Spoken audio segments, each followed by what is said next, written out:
mechanic, and I just thought I'd make a quick video talking about car repair and the career choice to become a mechanic, whether or not I would recommend it.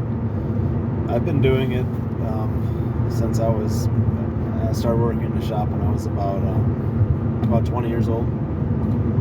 So I've been working full-time for 18 years as a mechanic. Obviously, I started off as a trainee and doing a lot of tire jobs and oil changes and stuff like that, and then over the years turned into a flat rate technician.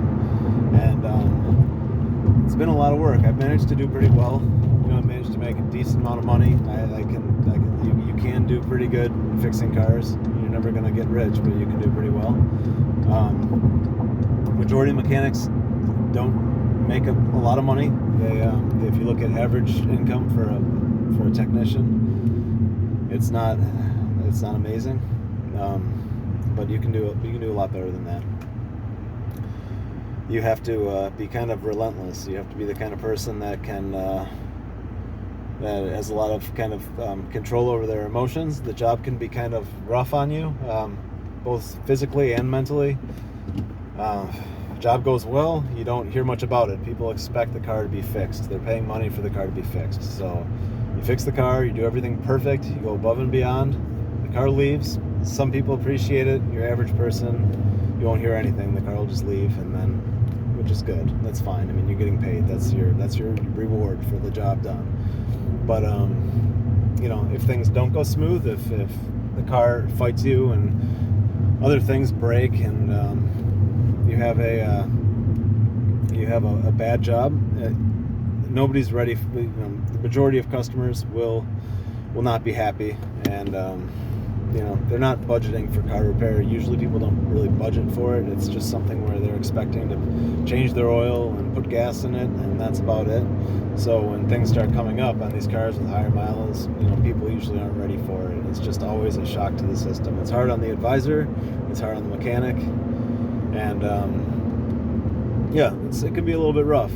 People, a lot of times, you'll notice that mechanics that have been doing this for a long time, they develop quite the attitude. A lot of times they get a pretty negative attitude about things, as far as from a car repair standpoint, and it makes sense. I mean, I've been doing this as long as a lot of people, but I've been doing it long enough to understand how people could feel the way they do, and senior mechanics about just how difficult the whole thing is. The way flat rate works, you don't really need much. It's nice from a management standpoint, because you don't need much people kind of telling you what to do and stuff like that, because you're motivated by trying to, you only get paid for what you do. So a job pays 5 hours, and you're motivated to get it done quickly. If you do it too quickly and you take shortcuts and things don't get done correctly, the car will come back, and you will have to fix that problem you caused. If you're an honest person, you'll have to fix the problem you caused, and that's the learning curve. That's how you learn. You have to slow down and take your time in this part of the job, and it kind of corrects itself. Over time, you'll learn the most efficient way to do a job correctly and good. The pay scale builds a efficient mechanic on its own, which is a really nice aspect of flat rate. It's kind of and if you really focus on those numbers, it can kind of make you crazy, because you'll start to you can become overly concerned about your productivity, and you can focus on those so much where that if a job doesn't pay, you feel enough, or if something else came up and they can't get you additional time and everything, it can turn into a real mess. So there's a healthy amount. You have to pay attention to those, but sometimes people go a little bit overboard, and myself included. And I can kind of, we live and die by the numbers. I mean, it's if you do a job that should pay 8 hours, but it only paid 5 hours, you've given away 3 hours of your time, and sometimes it's out of your control. So things can go weird. So you have to make sure that the company you're working for, and the advisor that you work with, and the service manager and everything like that, they're all on the same page. and things get written up correctly and stuff like that. So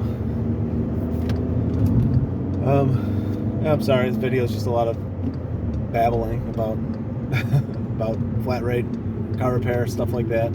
But I wouldn't recommend this to your average person. Being a mechanic, you have to be a special kind of not a I wouldn't say that right now, a special kind of person. Anybody could do this job. It's just there are other ways to make money that are less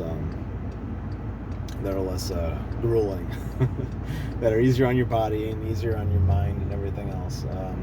So you have to really, really be passionate about cars to do this job, and to do it well, and to do it for a long time. So that's it. Thanks for listening.